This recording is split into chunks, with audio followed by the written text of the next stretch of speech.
how did finance or investing enter the scene for you? Well, the way I got into finance and investing was that I made money at blackjack and from book royalties. And so this first time in my life I had any spare money. Before that, as an academic, my wife and I were living from month to month with no surplus. And then kids were coming, and that made it even tougher.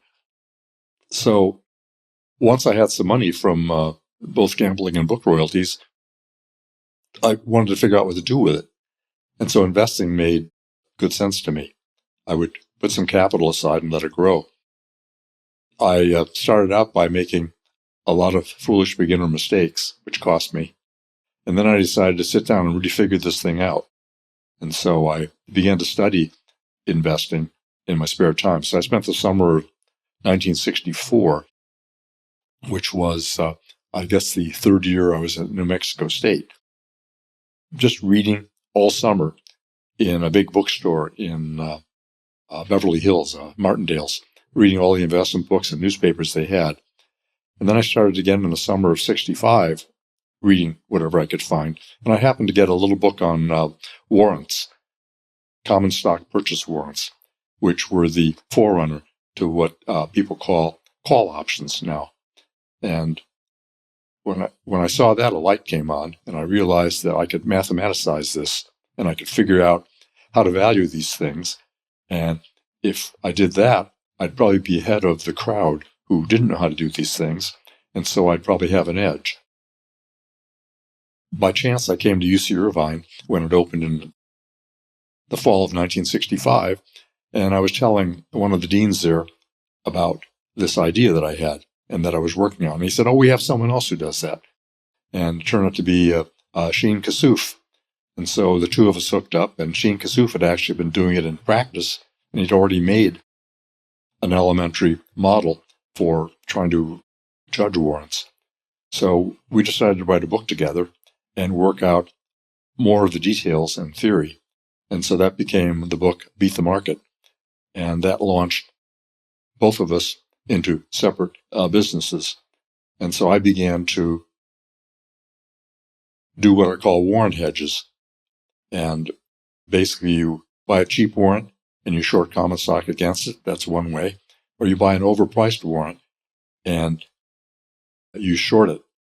I said buy. You short an overpriced warrant and you buy the common stock against it to hedge the risk, because they tend to move together.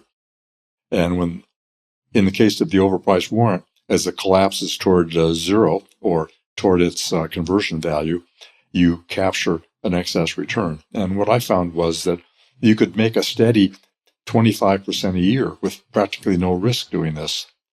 So I was doing it for myself, and then word spread around UCI campus, and people wanted to sign up.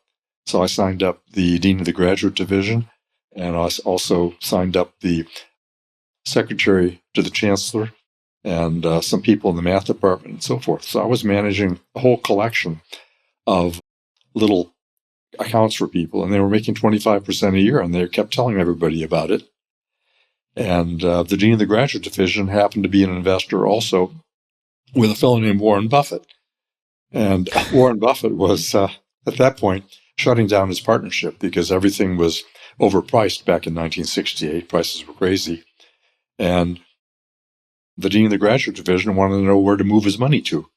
So he introduced me to Warren Buffett to kind of check me out to see if I might be a good place to put it. And so Warren and I got along fine, and apparently I passed the test because the dean gave me his money to invest. And so I got to know Warren Buffett, and I was sorry to see that he was going out of business, because I thought, as I told my wife then, this is going to be the richest man in the world. We'll come back to that a little later. I think you'll find the follow-up to that quite interesting. So anyhow, I got the idea of forming a hedge fund from Warren Buffett, who was just closing down his hedge fund. And so I went into business managing accounts, and then merged the accounts into the hedge fund and started this hedge fund or private limited partnership.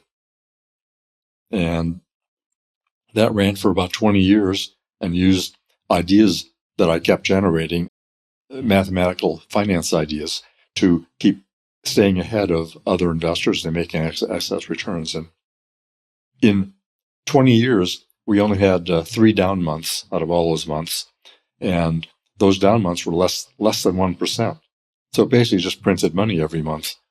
And it made just under 20% annualized during that time. So here was I'm very risk averse, as you'll find as we continue to talk. And so this thing ran with extremely low risk, but yet had very high return. So that was my entree into investing. That's one hell of an entree.